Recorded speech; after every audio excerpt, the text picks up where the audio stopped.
are lithium. Imagine plugging in your charger every single time you set down your phone. And when you pick it back up, you unplug the charger every time you use it. What do you think those little moments of charging and discharging does to the life of the battery? We had this all day. In something like a Tesla, it has regenerative braking. Meaning when the car is not in the acceleration, when you lift your foot off the accelerator, the regenerative braking is activated, and the braking system uses that leftover kinetic energy, converts it to electricity, and routes it back into the battery. That's charging the battery as you brake or slow down. It's done to improve the efficiency of the battery while driving and the brakes, but what are those short moments of charging doing to the battery? Damage. I think every year you lose something like 2 to 3% of your range, less than 5% from the first 50 to 200,000 miles, then 1% every year after that. You'd be right out the lot. But it's a sliding scale, back into time, on how you treat the battery. Sometimes people do have to replace the battery, which cost a lot.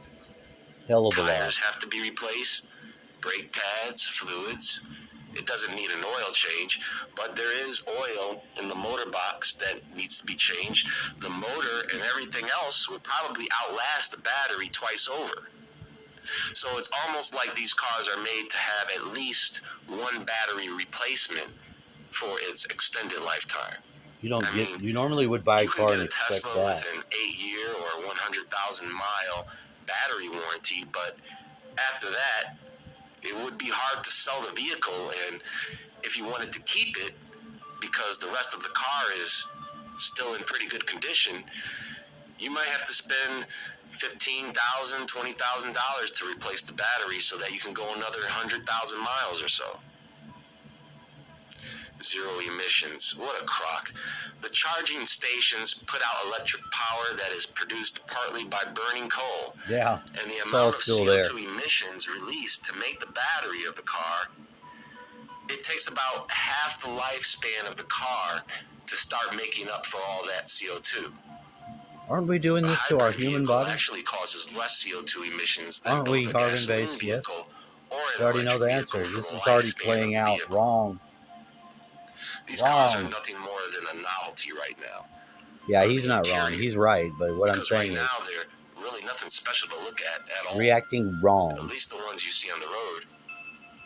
I mean, I really like these cars, but right now they are secondary luxury vehicles. They do not fix any of the problem. If it's about saving money, no, you get in a cult. You get to be in the cult if you have the car. If it's about saving the environment, forget about it. You get to fight with an electric sword. Where do you think lithium comes from? It doesn't come fucking from Darth Vader.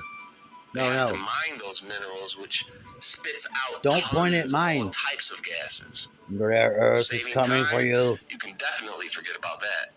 Yeah, it's all fucking. You know, I like being able to get into my gas guzzling 8-cylinder Jeep and hear that thing rumble and feel it vibrate. Just turning my wrist with the key, putting it into gear, and taking off. I like that. I want to Some like people that. might enjoy downloading an app to their phone, tapping on the screen to get into the car, charge the car, start the car, program the car, open the darn glove box. Open the glove box, EVs grab the gun. Have a long way to go before you see everybody driving one. They'll be in simulated human drivers as well. Being able to charge a car better than you would trying to fill it up with. Just call it a video game and let's be done. Let's say a long-term power outage. Pow! And in major power outages, you need electricity to run the gas pumps anyway. You can't play games. Overall, you're not really getting away with anything owning one of these vehicles.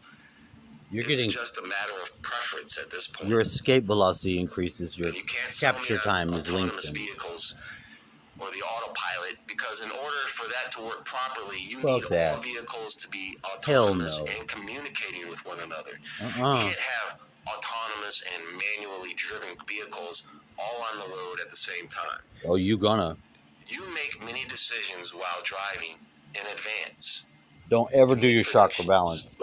You calculate other drivers around you. You're gonna die. There are a lot of things that your brain is doing while driving that these cars I server can farm in your brain now. Thank you. There's a push for electric vehicles, and that I said mainly thank comes you. from